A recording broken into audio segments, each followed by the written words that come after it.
নতুন আমরা পাঠ শুরু করতে চলেছি এবং এখান থেকে ম্যাক্সিমাম সময় প্রশ্ন আসে, ম্যাক্সিমামই সময় প্রশ্ন আসে, বড় প্রশ্ন আসে বা 2 মার্কসের একটা কম্পালসারি কোশ্চেন থাকে এখান থেকে। সেই জন্য আজকের দিনের জন্য শুধুমাত্র ওই মেনস্ট্রুয়াল সাইকেল নিয়ে সবকিছু আলোচনা করা হবে। তো যে টপিকটা আজকে শুরু করছি সেটা হচ্ছে রজত চক্র বা মেনস্ট্রুয়াল সাইকেল। এটা কি ফিমেল বডির মধ্যে দেখতে পাওয়া যায়। কখন দেখতে পাওয়া যায়? না, আফটার পিউবার্টি। সংজ্ঞায় যেটা বলা হয়েছে দেখো, মহিলাদের পিউবার্টি দশার শুরু থেকে মেনোপজ পর্যন্ত প্রতি মাসে জরায়ু থেকে গৌণ উসাইড সহ যে রক্তক্ষরণ ঘটে তাকে বলা হয় রজত চক্র বা মেনস্ট্রুয়াল সাইকেল। তাহলে এই যে একটা বলা হয়েছে পিউবার্টি দশা আর একটা বলা হয়েছে মেনোপজ, তাহলে আমরা তো পিউবার্টি দশাটা জেনে এসেছি, ঠিক আছে। পিউবার্টি দশায় কি হচ্ছে না, মেনস্ট্রুয়াল সাইকেলটা স্টার্ট হচ্ছে, সেইটাকে বলা হয় মেনার্কি। এজ লিমিটটা কত? 9 থেকে 13 ইয়ার্স। আর একটা এজ 40 থেকে 45-এ গিয়ে এই মেনস্ট্রুয়াল সাইকেলটা স্টপ হয়ে যায়, বন্ধ হয়ে যায়, সেই দশাটাকে বলা হবে মেনোপজ। পরীক্ষায় প্রশ্ন আসে মেনার্কি কি, মেনোপজ কি। তাহলে মেনস্ট্রুয়াল সাইকেল স্টার্ট হচ্ছে যে সময় সেটাকে বলা হয় মেনার্কি, স্টপ হচ্ছে যে সময় সেটা হচ্ছে মেনোপজ। এজ লিমিটটা কত? মেনার্কি হয় 9 থেকে 13 ইয়ার্স, মানে যখন আমাদের পিউবার্টি শুরু হচ্ছে, পিউবার্টি দশা শুরু। আর মেনোপজ হচ্ছে 40 থেকে 45 ইয়ার্স। ক্লিয়ার? তাহলে আমরা তো জানলাম এজ লিমিট। কি হয় তাহলে মেনস্ট্রুয়াল সাইকেলে? বলছে প্রতি মাসে মানে এভরি মান্থে জরায়ু থেকে বা ইউটেরাস থেকে কি রিলিজ হয়? গৌণ উসাইড বা সেকেন্ডারি উসাইড, বা তুমি একটা ম্যাচিউর ওভামও বলতে পারো, বা একটি পরিণত ডিম্বাণুও বলতে পারো। সেকেন্ডারি উসাইড মানে সেটা একটি পরিণত ডিম্বাণু। তাহলে সেকেন্ডারি উসাইড বা গৌণ উসাইড সহ রক্তক্ষরণ, তার সাথে ব্লিডিং হয়, সেটাকেই বলা হচ্ছে মেনস্ট্রুয়াল সাইকেল, বা বাংলায় বলা হচ্ছে রজত চক্র। আচ্ছা, সময়সীমা, এজ লিমিটটা কত? সময়সীমা দেওয়া আছে, স্টার্ট হচ্ছে তাহলে 9 থেকে 13 এবং স্টপ হচ্ছে 40 থেকে 45 ইয়ার। স্থায়িত্বকাল, এই মেনস্ট্রুয়াল সাইকেলটা কতদিন পর্যন্ত থাকে মাসের মধ্যে? মাসের মধ্যে প্রায় 28 দিন পর্যন্ত থাকে। সংজ্ঞার মধ্যে তো বলে দিল যে পিউবার্টি দশায় শুরু হচ্ছে, মেনোপজে গিয়ে শেষ হচ্ছে এভরি মান্থে জরায়ুর থেকে, মানে জরায়ুর থেকে গৌণ সাইট। তাহলে আমাদের দুটো জিনিস এখানে হাইলাইট করে দিয়েছে, দেখো সংজ্ঞার মধ্যেই, সংজ্ঞা থেকেই কিন্তু সমস্ত কিছু বেরোবে। একটা হচ্ছে জরায়ু আর একটা হচ্ছে গৌণ সাইট। তার মানে কি, একটা আমরা জরায়ু থেকে ইনফরমেশন নেব, আর একটা কি থেকে নেব? ডিম্বাণু থেকে, তাই তো? এটা হচ্ছে 1 নম্বর পয়েন্ট, এটা হচ্ছে 2 নম্বর পয়েন্ট। তাহলে এই জরায়ুর একটা পরিবর্তন হচ্ছে, আর কিসের পরিবর্তন হচ্ছে? গৌণ সাইট, ডিম্বাণুর। ঠিক আছে। মেনস্ট্রুয়াল সাইকেলে যে দুটো জিনিস আমাদেরকে জানতে হবে, যেখান থেকে ম্যাক্সিমাম কোশ্চেন আসে, সেটা হচ্ছে এই মেনস্ট্রুয়াল সাইকেল চলাকালীন জরায়ুর কি পরিবর্তন হয় এবং ডিম্বাণুর কি পরিবর্তন হয়। এবং জরায়ুর এবং ডিম্বাণুর যে পরিবর্তনটা হয় 28 দিন ধরে হয়। এই 28 দিনে জরায়ুর কি চেঞ্জেস হয় এবং ডিম্বাণুর কি চেঞ্জেস হয়, সেটা আমাদেরকে জানতে হবে।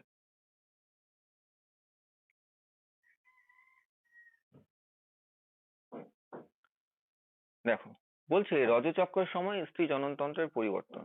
স্ত্রী জননতন্ত্রের মধ্যে এই দুটো অংশ, একটা হচ্ছে ওভারি বা ডিম্বাশয়, আর একটা হচ্ছে জরায়ু।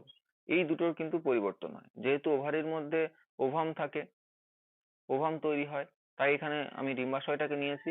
আর কি, ইউটেরাস বা জরায়ু, এই ওভামটা কোথায় থাকে? এই ওভামটা, এটাকে যদি আমি ইউটেরাস ধরি,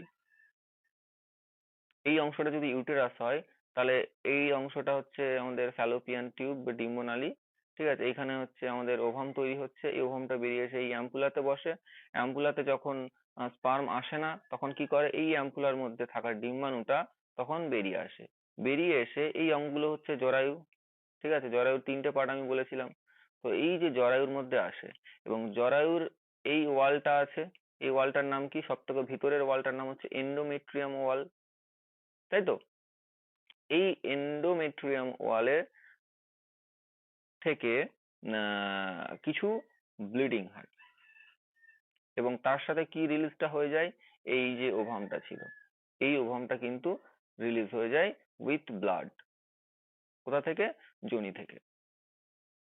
এবং এই চক্রটা এভরি মান্থে চলতে থাকে।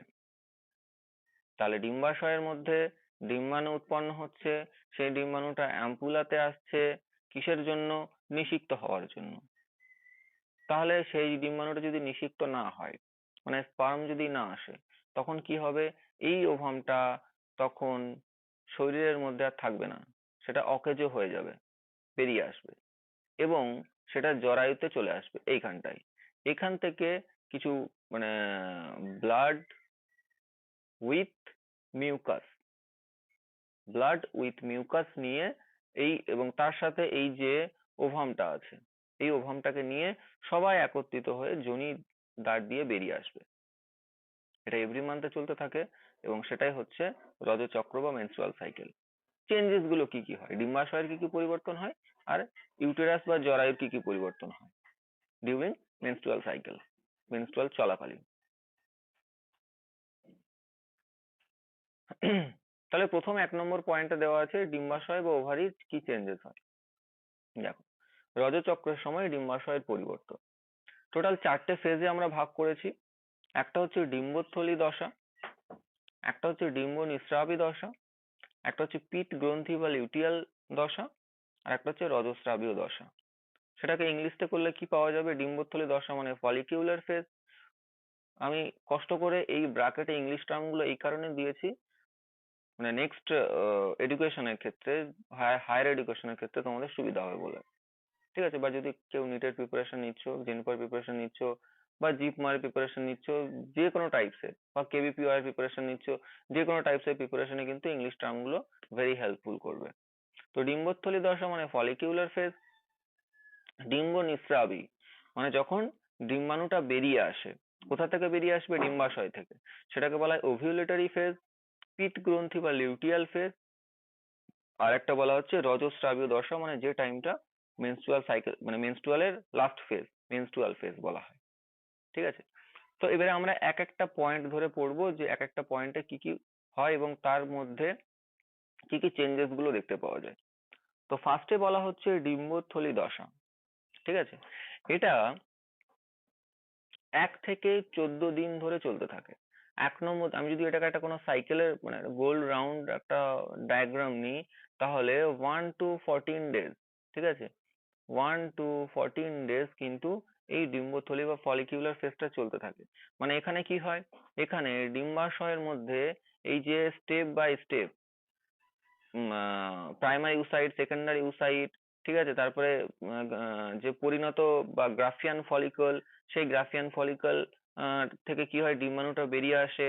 তারপরে যেটা থাকে সেটা হচ্ছে কর্পাস লিউটিয়াম বলি। এই যে চক্রটা, শুধুমাত্র এইখান থেকে এই পর্যন্ত একটি অপরিণত ডিম্বাণু থেকে একটি পরিণত ডিম্বাণু পর্যন্ত যে দশাটা, সেটাই হচ্ছে ডিম্বথলি দশা বা ফলিকিউলার ফেজ, যেটা 1 to 14 days চলতে থাকে। এবারে কি হয়? ডিম্বাশয় থেকে ডিম্বাণুটা বেরিয়ে আসে এবং বেরিয়ে এসে সেটা অ্যাম্পিউলার মধ্যে ওয়েট করে এবং এই যে ডিম্বাশয় থেকে ডিম্বাণুটা বেরিয়ে আসলো, সেটার জীবিত থাকে 14 থেকে 15 days, মানে 14-15 দিন নয়। এই যে 1 থেকে 14 দিন হলো, 14 থেকে 15 দিন, মানে 14-15, মানে কদিন হলো? 2 দিন। 2 দিন কিন্তু এই ওভামটা বা এই ডিম্বাণুটা কিন্তু বেঁচে থাকে, লাইভ থাকে এই জায়গাটায় এসে, 2 দিন বেঁচে থাকে। 15 days এর পরে যখন আমরা ক্রস করে যাচ্ছি, তাহলে 15 days ডিম্বাণু আমার অপেক্ষা করছে, স্পার্ম আসলো না, তাহলে কি হবে? 2 দিনের পরে ডিম্বাণুটার নষ্ট হয়ে যাবে। তখন সেই ডিম্বাণুটা কি করবে? অ্যাম্পিউলা থেকে সরে গিয়ে জরায়ুর মধ্যে আসবে। তাহলে এইদিকে তো ডিম্বাণুটা নিষ্ক্রিয় হয়ে জরায়ুর মধ্যে চলে আসলো। অপরদিকে এই ছবিটায় দেখো, যেখানে ডিম্বাশয় গ্রাফিয়ান ফলিকল থেকে ডিম্বাণুটা বেরিয়ে এসে কর্পাস লিউটিয়াম হয়ে যেটা ছিল, তাহলে কর্পাস লিউটিয়াম কি করছিল? এই কর্পাস লিউটিয়ামটাকে বলা হয় পিত গ্রন্থি বা লিউটিয়াল দশা। এটা 15 থেকে 28তম দিন, মানে এই যে 14 থেকে 15তম দিন হলো, এখান থেকে 15 থেকে 28তম দিন, 15 থেকে 28 days। 15 থেকে 28 days এ কি কি ঘটনা ঘটে? 1 নম্বর হচ্ছে এখান থেকে লিউটিয়াল কর্পাস লিউটিয়াম তৈরি হয়, অপরদিকে যে পরিণত ডিম্বাণুটা ছিল, যেটা নিষেক না হওয়ার দরুন সেটা নিষ্ক্রিয় হয়ে গিয়ে জরায়ুতে চলে গেছে, সেই ডিম্বাণুটা শরীর থেকে বেরিয়ে যাওয়ার জন্য তৈরি হবে। কারণ তার আর কোনো কাজ নেই। একটা মৃত কোষকে যদি আমি দেহের মধ্যে রেখে দেয় শরীর, তাহলে সেটা টিউমারের আকার ধারণ করবে বা ক্যান্সারাস সেল তৈরি করতে পারে। সেই জন্য কি করবে, তাকে শরীর বের করে দিতে চাইবে। এবারে সেই ডিম্বাণুটাকে বের করে দেওয়ার জন্য সে একা একা বের হবে না। সে কি করবে, এটা যদি জরায়ু হয়, জরায়ুর যে এন্ডোমেট্রিয়াম ওয়াল থাকে, এই যে গাত্র থাকে, এখানে কি হয়, এখানে একটা লেয়ারটা পুরু হতে থাকে। ঠিক আছে, লেয়ারটা এরকম মোটা হয়। কেন মোটা হয় প্রশ্ন আসতে পারে, স্যার এই লেয়ারটা কেন মোটা হয়? এই কারণে মোটা হয় যে যদি এখানে ডিম্বাণুটা নিষিক্ত হতো, তাহলে কি হতো, এই নিষিক্ত ডিম্বাণুটা এসে জরায়ুর এই এন্ডোমেট্রিয়াম ওয়ালে এসে রোপণ হতো এবং এখান থেকে পরবর্তীকালে সেটা বৃদ্ধি পেত। তাহলে এই নিষিক্ত ডিম্বাণু বা জাইগোটটা এখানে রোপণ হতে গেলে এই যে ওয়ালটা যদি পুরু না হয়, মোটা না হয়, তাহলে এই রোপণটাও কিন্তু সাকসেসফুল হবে না। এই ওয়ালটা যদি পাতলা থাকে, এই ওয়ালটা সাপোজ ধরলাম আমি রাইট সাইডের ছবি থেকে, এই ওয়ালটা ধরো এরকম পাতলা আছে, তখন কি হবে, এইখানে যদি ডিম্বাণুটা আসে তাহলে কিন্তু সেটা মিসক্যারেজ হয়ে ফল্ট করবে, জাইগোটটা তখন এখানে আর রোপণ হবে না। সেই জন্য প্রতি মাসেই কিন্তু জরায়ু রেডি থাকে নিষেকের জন্য, যে বডি যদি নিষেক হয় তাহলে আমি যে কোনো মুহূর্তে সেই নিষিক্ত ডিম্বাণুকে আমি আমার যে এন্ডোমেট্রিয়াম ওয়াল আছে সেই গাত্রে আমি রোপণ করতে পারবো। তাহলে সেই জন্য কি করে, সে ওয়ালটাকে আস্তে আস্তে আস্তে আস্তে বড় করে, মোটা করে। কি দিয়ে মোটা করে? বিভিন্ন ব্লাড ভেসেল দিয়ে, বিভিন্ন ব্লাড ভেসেল দিয়ে, রক্তনালী দিয়ে সেই প্রাচীরটাকে মোটা করে, এবং তার সাথে কিছু সেলস থাকে এবং মোটা হলো। অথচ এখানে ডিম্বাণুটা নিষিক্ত হলো না, মরা ডিম্বাণুটা বেরিয়ে আসলো এখানে। তাহলে এই যে প্রাচীরটা মোটা হলো, এটাকে কি করতে হবে, এটাকে আবার শরীর থেকে কেটে বের করে দিতে হবে, যাতে পুনরায় আবার যখন ডিম্বাণু তৈরি হবে সে তখন আবার তার প্রাচীরটা তৈরি করতে পারে। না হলে কি হবে, এটা আস্তে আস্তে যখন তৈরি যদি কন্টিনিউয়াসলি হতে থাকে, তাহলে এদিকেও তৈরি হচ্ছে এদিকেও তৈরি হচ্ছে, জায়গাটা কি হয়ে যাবে, ফুল ব্লক হয়ে যাবে। সেই জন্য কি করা হয়, প্রতি মাসে এইগুলোকে রিলিজ করে দেওয়া হয়, রিলিজ করে দেওয়া হয়। দেখো আমি ব্রাশ করছি এখানে, মানে রিলিজ হয়ে যাচ্ছে, রিলিজ হয়ে যায়, এবং সেটা রিলিজ হয়ে দ্বার দিয়ে শরীরের বাইরে চলে যায়। তার মধ্যে কি কি থাকে, তার মধ্যে ব্লাড থাকে, তার মধ্যে কিছু মিউকাস থাকে, এবং তার মধ্যে আমাদের ওভামটা থাকে।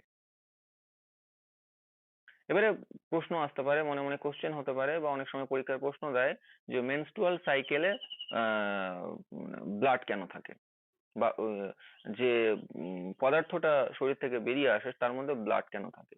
এই কারণে থাকে, কারণ এইগুলো অসংখ্য, এই যে বললাম যে ব্লাড ভেসেল দিয়ে তৈরি হয়, এই যে ওয়ালটা যে তৈরি হবে এর মধ্যে কি অসংখ্য ব্লাড ভেসেল থাকে। ফলে এই ওয়ালটা যখন ছিঁড়ে ছিঁড়ে পড়বে, তখন কি হয়, সেই রক্তনালীগুলো ছিঁড়ে ছিঁড়ে পড়ে। সেই জন্যই কিন্তু ব্লাডটা রিলিজ হয়। ঠিক আছে, সেই জন্যই কিন্তু ব্লাডটা রিলিজ হয়। এখান থেকে আরেকটা প্রশ্ন আসে, যে ব্লাডটা রিলিজ হচ্ছে সেই ব্লাডটা ক্লট কেন করে না, মানে জমাট কেন বাঁধে না? দেখা গেল জমাট বেঁধে, এখানেও তো জমাট বাঁধতে পারে, এখানেও তো জমাট বাঁধতে পারে, জরায়ুর মধ্যে জমাট কেন বাঁধে না? এখানে প্লাজমিন নামক একটি পদার্থ থাকে, আমরা মনে হয় ক্লাস 11-এ পড়েছিলাম প্লাজমিনের নামটা।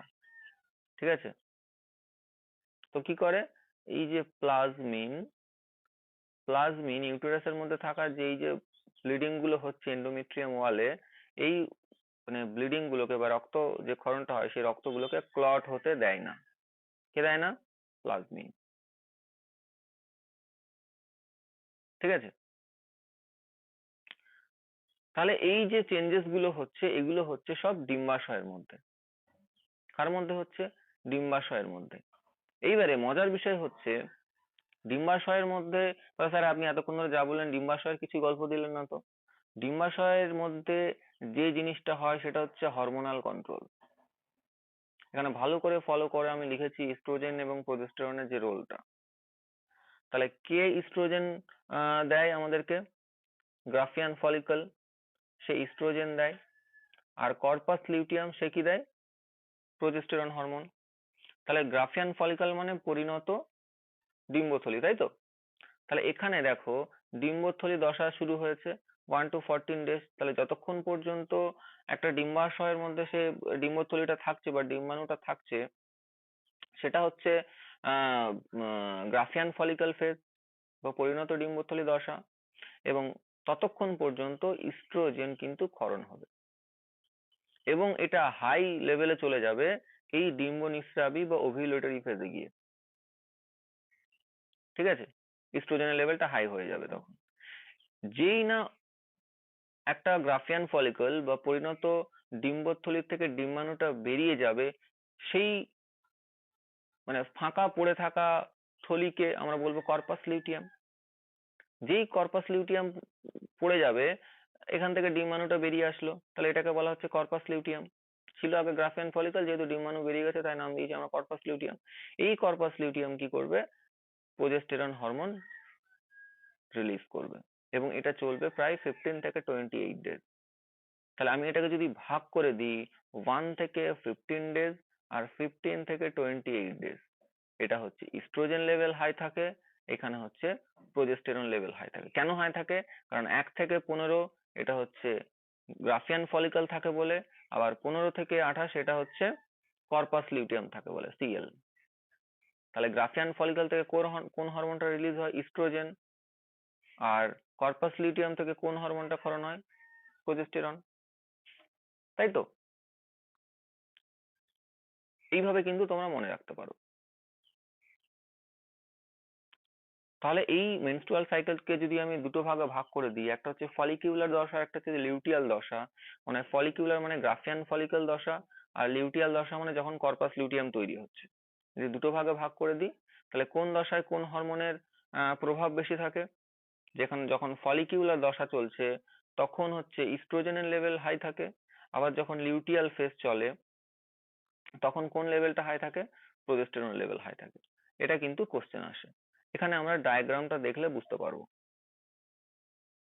তাহলে ডায়াগ্রামটা দেখো, ফলিকিউলার দশা যেটা ছিল সেখানে দেখো প্রাথমিক ফলিকল, সেখান থেকে সেকেন্ডারি ফলিকল, এবং সেটা কিন্তু একটা গ্রাফিয়ান ফলিকলে রূপান্তরিত হয়েছে। এবং ততক্ষণ পর্যন্ত কিন্তু ইস্ট্রোজেন লেভেল দেখো হাই ছিল। এই যে আমি যেটা রেড কালার দিয়ে মার্ক করলাম, দেখো ধীরে ধীরে ইস্ট্রোজেন লেভেলটা বৃদ্ধি পাচ্ছে। যত একটা ডিম্বাণু গ্রো করছে তত কিন্তু ইস্ট্রোজেন লেভেল হাই হচ্ছে। ঠিক আছে? এবং তার সাথে কোন হরমোনটা সিগন্যাল পাচ্ছে দেখো, উপরে এই যে ব্লু কালি দিয়েছে এফএসএইচ। এফএসএইচ গিয়ে কিন্তু একটু বৃদ্ধি পেলো এবং ঠিক এই জায়গায় গিয়ে একটা পিক দিল, হাই পিক দিল। কেন পিক দিল? ঠিক ওই জায়গাটায় গিয়ে দেখো ইস্ট্রোজেনও হাই হয়েছে এবং ঠিক ওই জায়গাটায় গিয়ে দেখো গ্রাফিয়ান ফলিকল থেকে ডিম্বাণুটা বেরিয়ে এসছে। তাহলে গ্রাফিয়ান ফলিকল থেকে ডিম্বাণু বেরিয়ে গেলে বাকি যে অংশটা পড়ে থাকে মানে গ্রাফিয়ান ফলিকলে, সেটাকে বলি আমরা কর্পাস লিউটিয়াম। এই যে পাশে আছে কর্পাস লিউটিয়াম। এবং কর্পাস লিউটিয়াম থেকে কোন হরমোন রিলিজ হবে? কর্পাস লিউটিয়াম থেকে প্রোজেস্টেরন হরমোন রিলিজ হবে। এবং ঠিক এই জায়গাটা দেখো প্রোজেস্টেরনের পিকটা এইখান থেকে হাই হয়েছে। এই যে কেন হাই হয়েছে? কারণ এই যে কর্পাস লিউটিয়াম আছে, এই যে কর্পাস লিউটিয়াম, যতক্ষণ পর্যন্ত কর্পাস লিউটিয়াম থাকবে ঠিক ততক্ষণ পর্যন্ত প্রোজেস্টেরন হাই থাকবে। যেই কর্পাস লিউটিয়ামটা কর্পাস অ্যালবিকান্সে পরিণত হবে সে কিন্তু আর প্রোজেস্টেরন রিলিজ করতে পারবে না, তখন প্রোজেস্টেরন লেভেল একদম ডাউন হয়ে যাবে। দেখো এখানে নেমে গেছে। তাহলে যে মুহূর্তে প্রোজেস্টেরন হাই হয়েছিল সেই মুহূর্তে কোন হরমোনের পিকটা দিয়েছিল বেশি? এলএইচ। ঠিক আছে? এলএইচ সিগন্যাল ঠিক এই জায়গাটায় সিগন্যাল দিল যে তুমি এখান থেকে যে ফলিকলটা বেরিয়ে গেল, ডিম্বাণু বেরিয়ে গেল, এবার কর্পাস লিউটিয়াম পড়ে আছে, তোমাকে প্রোজেস্টেরন রিলিজ করতে হবে বলে এলএইচ হাই সিগন্যাল দিয়ে দিল। তখনই কিনা প্রোজেস্টেরন আস্তে আস্তে রিলিজ হওয়া শুরু করলো নিচে।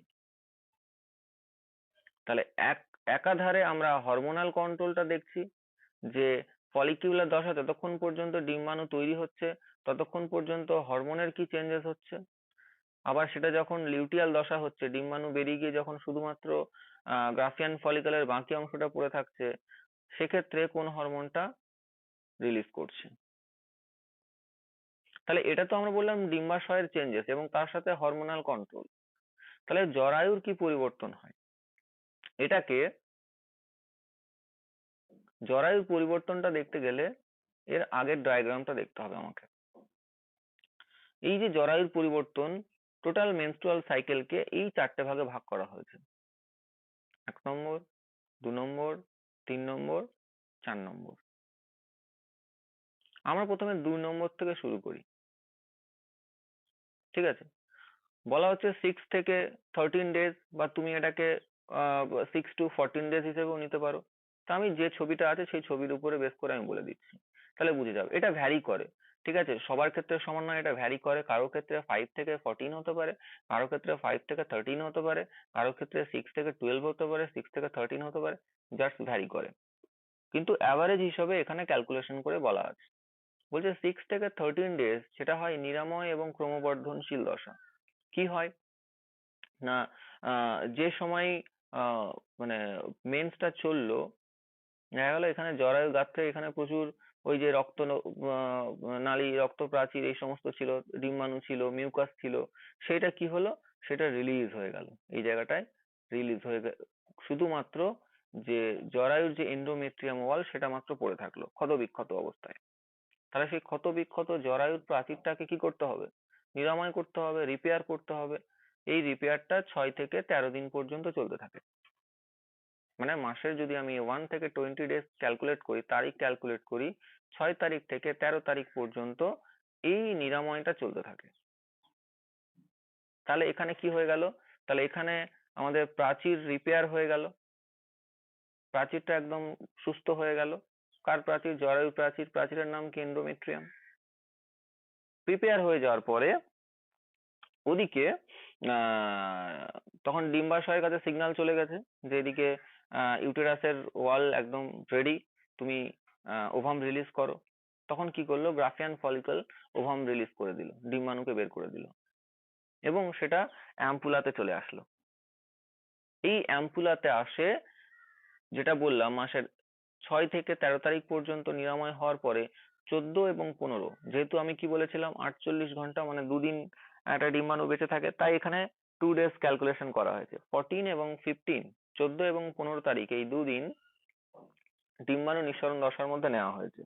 যেখানে কি হয়, ডিম্বাণুটা ইউটেরাইন যে মানে আমাদের ডিম্বনালীর এই জায়গাটা হচ্ছে অ্যাম্পুলা, এইরকম পজিশনে, এইখানটায় এসে এই 2 দিন ওয়েট করে এবং ততদিন পর্যন্ত ডিম্বাণুটা জীবিত থাকে।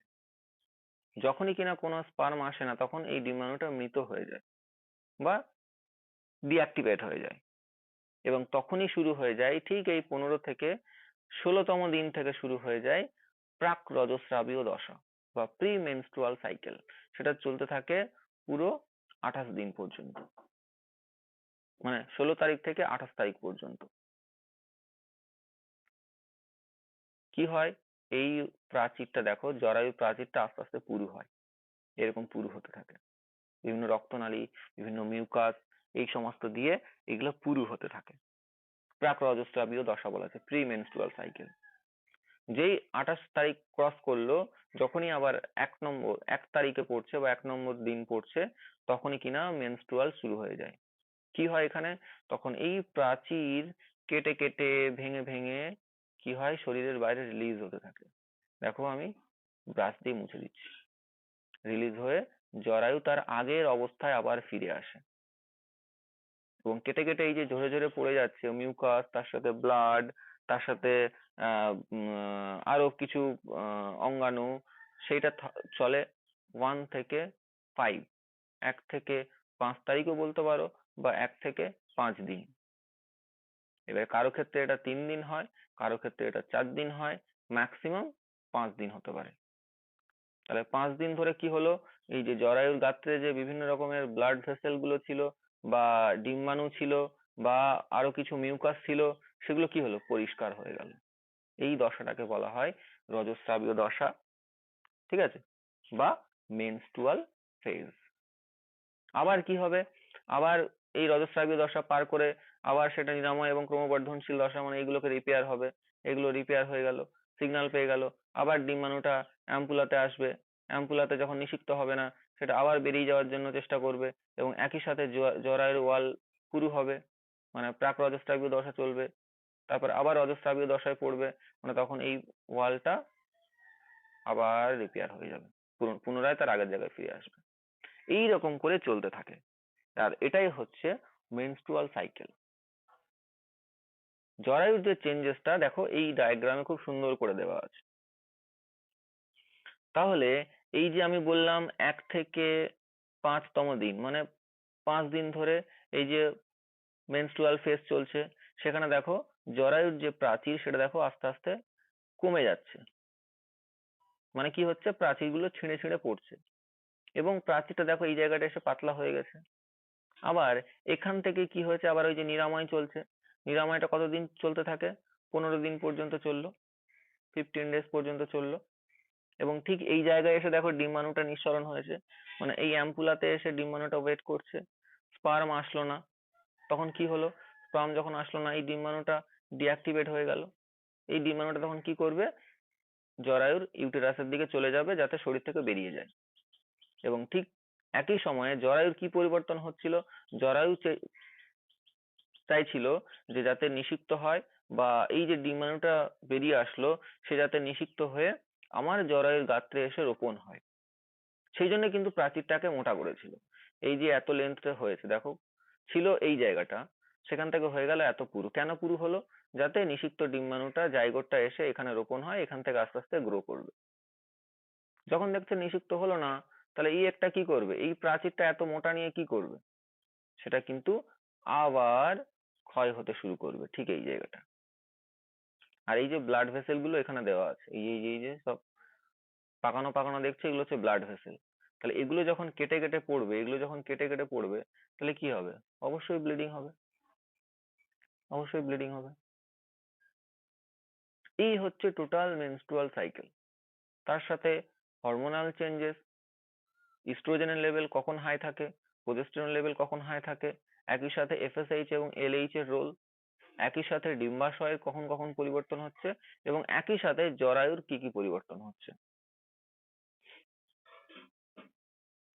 কারোর যদি কোনো বুঝতে অসুবিধা থাকে বলতে পারো।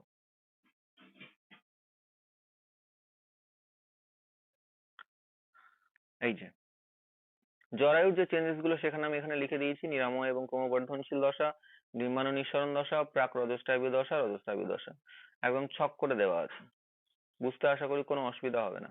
কোন সময় কোন হরমোন হাই থাকে, নিরাময় যখন চলে তখন ইস্ট্রোজেন হাই থাকে, ওভিলেটরি ফেজ যখন ডিম্বাণু বেরিয়ে আসে তখন ইস্ট্রোজেন কমে যায়, প্রোজেস্টেরন আস্তে আস্তে বাড়তে থাকে, যখন প্রি মেনস্ট্রুয়াল ফেজ চলে প্রাক রজস্রাবীয় দশা 16 থেকে 28তম দিন, তখন প্রোজেস্টেরন হাই থাকে, আর যখন মেন্স চলতে থাকে বা মেনস্ট্রুয়াল ফেজ যখন চলতে থাকে তখন এই যে 3 দিন বা 5 দিন, তখন না ইস্ট্রোজেন হাই থাকে না প্রোজেস্টেরন হাই থাকে, দুটোই স্টপ হয়ে যায়।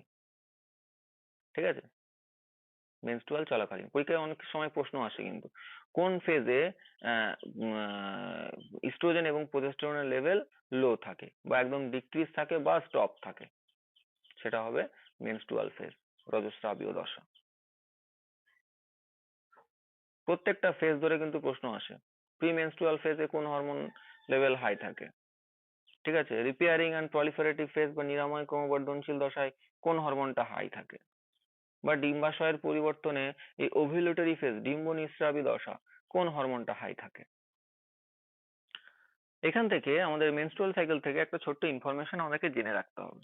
কি ইনফরমেশন জেনে রাখতে হবে, একটা টার্ম এখানে বলা হচ্ছে যে ডিম্বাণু নিঃসরণ দশা 14 আর 15 ডেজ, তাই তো? এই যে ডিম্বাণু নিঃসরণ দশা, মানে এই সময়ে কোথায় থাকে ডিম্বাণুটা নিষিক্ত হওয়ার জন্য, নিষিক্ত হওয়ার জন্য থাকে এই জায়গাটায় অ্যাম্পুলা, তাই তো? এদিকেও সেম, এই জায়গাটায় অ্যাম্পুলা। তাহলে এখান থেকে দেখা গেল স্পার্ম এখানে গেল না, তাহলে তো নর্মাল মেনস্ট্রুয়াল সাইকেল চলছে, প্রাক রজস্রীয় দশা হবে, সেখান থেকে রজস্রাবীয় দশা, প্রিমেনস্ট্রুয়াল সেখান থেকে মেনস্ট্রুয়ালে চলে যাবে, কোনো অসুবিধা নেই, ঠিক আছে। আর যদি যদি যদি এখানে স্পার্ম চলে যায় বা ফার্টিলাইজ করে, তাহলে কিন্তু এই যে জাইগোটটা তৈরি হবে, সেই জাইগোটটা আস্তে আস্তে মরুলা ব্লাস্টুলা করে সেল ডিভিশন করবে, করে একটা এরকম একটা সেল তৈরি করবে। সেই সেলটা এসে কি করবে, এই যে জরায়ু এন্ডোমেট্রিয়াম ওয়াল আছে, এখানে এসে রোপণ হয়ে এবং আস্তে আস্তে সেটা ভ্রূণ হয়ে বৃদ্ধি পাবে, আস্তে আস্তে বেবিটা এভাবে গ্রো করবে, ঠিক আছে। এটা হচ্ছে নর্মাল সিচুয়েশন। যদি স্পার্ম এন্ট্রি নেয় তাহলে কি হবে, যদি স্পার্ম না এন্ট্রি নেয় কি হবে, ঠিক আছে। তাহলে যখন ডিউরিং প্রেগনেন্সি, যখন প্রেগনেন্ট থাকবে সেই মহিলাটি, তখন কিন্তু মেনস্ট্রুয়াল সাইকেল সম্পূর্ণরূপে বন্ধ থাকবে। আবার যখন গর্ভ থেকে এই বাচ্চাটা রিলিজ হবে, বেরিয়ে আসবে, তখন কিন্তু আবার মেনস্ট্রুয়াল সাইকেল স্টার্ট হবে, মানে আবার ডিম্বাণু তৈরি হওয়া শুরু হবে, ঠিক আছে। একই রকম ভাবে চলতে থাকবে। এবারে আহ অনেকে যে in marriage life,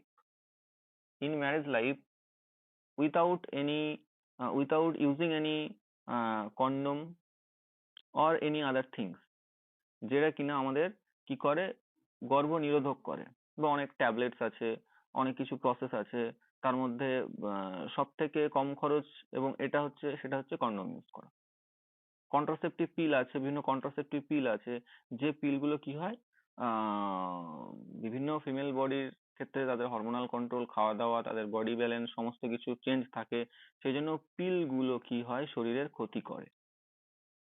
without any doctor permission সেগুলো কিন্তু খাওয়া যায় না, সেই জন্য কি করা হয়, কন্ডোম ইউজ করা হয়, যাতে মানে গর্ভধারণ না হয়। অনেকে প্রশ্ন করে যে উইথাউট এনি ইউজিং কন্ডোম, আমি কন্ডোম ইউজ করব না, কিন্তু ইন ওয়াইল সেক্স করার পরে যখন স্পার্ম এন্ট্রি নেবে, কি করলে আমার নিষেক হবে না, নিষেক বন্ধ রাখা যাবে, কোন ফেজে, তার জন্য কিন্তু একটা বডি ক্যালকুলেশন বা আমাদের ক্যালেন্ডার ক্যালকুলেশন করতে হবে। এখানে যে ডায়াগ্রামটা তোমাদের শো করছে, সেখানে দেখো এই যে মেনস্ট্রুয়াল ফেজ যখন চলছে, রজস্রাবীয় দশা, তাহলে এখানে তো কোনো প্রশ্নই ওঠে না। এই যে দশা, নিরাময় এবং ক্রমবর্ধনশীল দশা, এই যে 6 তারিখ থেকে 13 তারিখ পর্যন্ত, এই টাইমটাই কিন্তু যদি মানে সেক্স করানো হয় বা স্পার্ম এন্ট্রি করানো হয়, তাহলে কিন্তু নিষেক হবে না।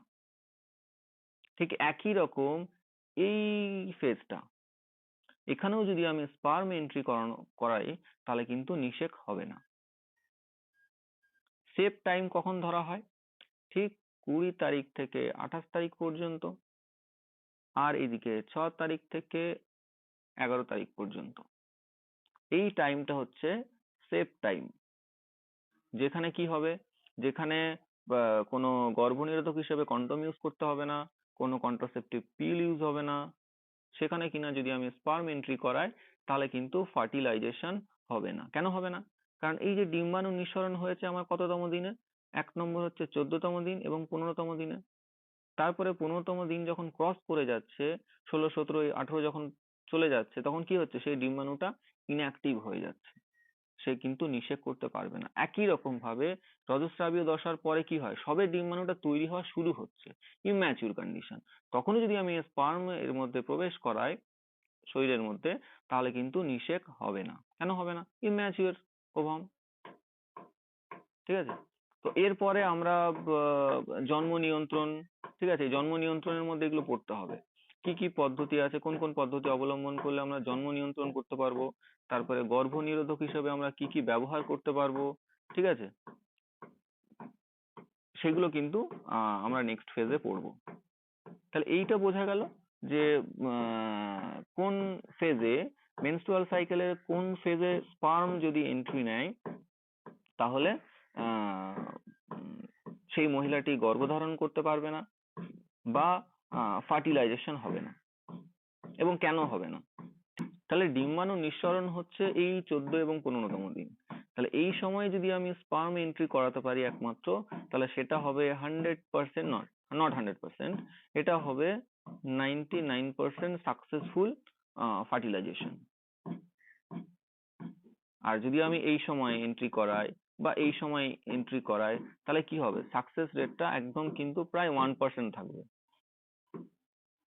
তবে এরকম ভাবার কারণ নেই যে একদমই হবে না, হতেও পারে। এই যে আমি 1% রেখে দিয়েছি, আবার এখানে 14 এবং 15তম দিন যখন ডিম্বাণু থাকছে, তখন দেখো 1% কম আছে, নাও হতে পারে। দেখা গেলো সেক্ষেত্রে স্পার্মের পাওয়ার কম, স্পার্মটাই হয়তো নষ্ট হয়ে গেছে, বা অন্য কোনো কিছু থাকতে পারে। ঠিক আছে, তো এটা ক্লিয়ার হয়ে গেল। কারণ এটা এই কারণে বললাম, কারণ এটা হচ্ছে মেনস্ট্রুয়াল সাইকেল, কিন্তু মানে মেনস্ট্রুয়াল ফেজের উপরে ডিপেন্ডেন্ট, মেনস্ট্রুয়াল সাইকেলের উপরে ডিপেন্ডেন্ট।